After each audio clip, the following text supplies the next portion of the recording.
Jā, tiesneša, galvenā tiesneša roka nav pacelt, tātad noraidījumu nav. Kārdins.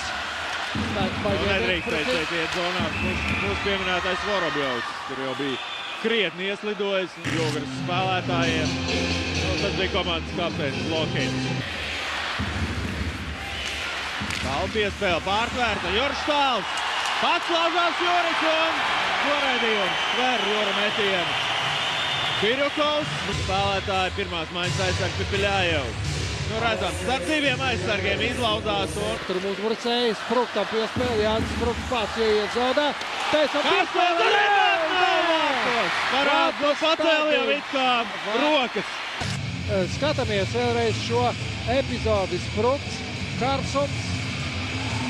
Nu šķiet, ka nebija tomēr vārtos. Šķiet, ka nebija, jā. Šķiet, ka nebija. Bet no video tiesnesis to labāk redzēt no vārtu kameras.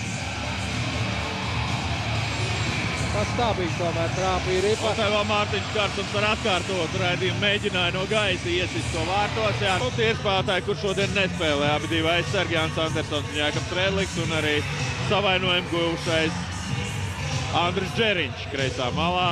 Jā, nu Džeriņš jau ilgāku laiku nespēlē, diemžēl nevar komandai palīdzēt. Arī Ripu Jugrā saglabāja.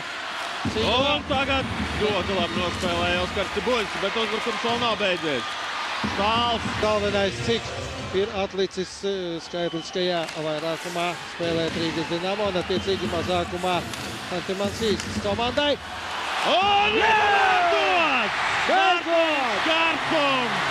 Atcik Pirjukovs ripu savu priekšā, nebija spēcīgs metiens, un Karsons viens pats apslido augstusinīgi vārtsargu un raida ripu vārtos. 1-0 Rīgas Dinamo beidzot realizēja skaitlisko vairākumu. Kritizējām un vārti. Skatāmies vēlreiz, kā Mārtiņš Karsons guva savus 8. vārtus šajā KHL čempionātā. Pirmais viņš bija vārtu priekšā.